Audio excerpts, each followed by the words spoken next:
रूस के president Vladimir Putin का अरेस्ट वारंट जारी किया गया है, लेकिन क्यों और कौन है इतना पावरफुल जो पुतिन को उसके ही देश में अरेस्ट कर सकता है? Russian President Vladimir Putin making an unannounced visit to Crimea. Breaking news out of The Hague in the Netherlands. Thousands of Ukrainian children to Russia amounts to a war crime. National Criminal Court has issued an arrest warrant for Putin can be taken into custody in 123 different countries.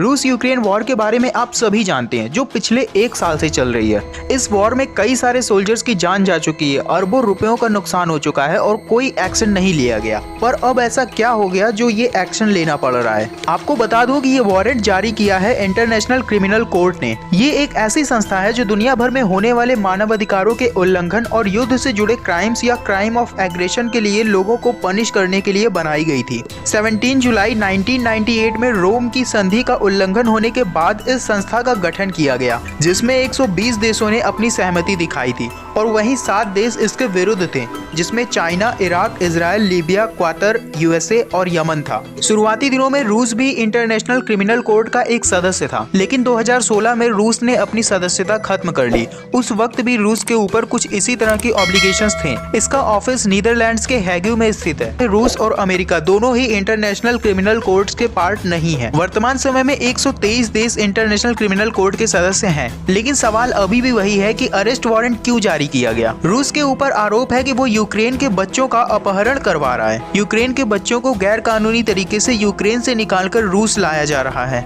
इससे पहले भी international criminal court ने Ukraine रूस युद्ध के लिए कई लोगों के लिए अरेस्ट वारंट जारी किया। लीबिया के नेता मुअम्मर गद्दाफी और सूडान के राष्ट्रपति अमर अल बशीर के लिए वारंट जारी किया गया था। वारंट जारी करने के कुछ महीने बाद लीडर मुअम्मर गद्दाफी को मार दिया गया और राष्ट्रपति बशीर को उन्हीं के देश सूडान में जेल में बंद कर दिया गया और जल्द ही राष्ट्रपति बशीर को हैगू के जेल में ट्रांसफर किया जाएगा। तो क्या अब पुतिन को भी जेल जाना पड़ सकता है?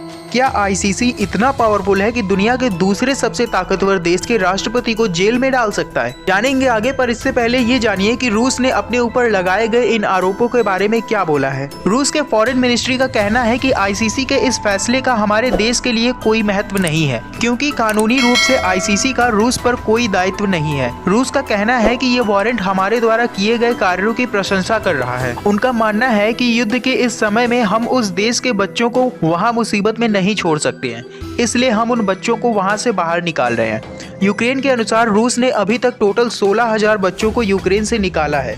जेलेंस्की का कहना है कि यह अरेस्ट वारंट एक ऐतिहासिक निर्णय है जो आगे आने वाले लोगों के लिए एक सीख बनेगा, और ये भी कहा कि पुतिन के आदेश पर ही इन बच्चों का अपहरण किया जा रहा है, क्योंकि बिना उनके आदेश के ऐसे आपराधिक ऑपरेशन को अंजाम देना इम्पॉसिबल होगा। ये सब तो ठीक है, पर यूक्रेन से आने वाले इन बच्चों का क्या किया जा रहा है? सवाल आपके मन में जरूर आ रहा होगा।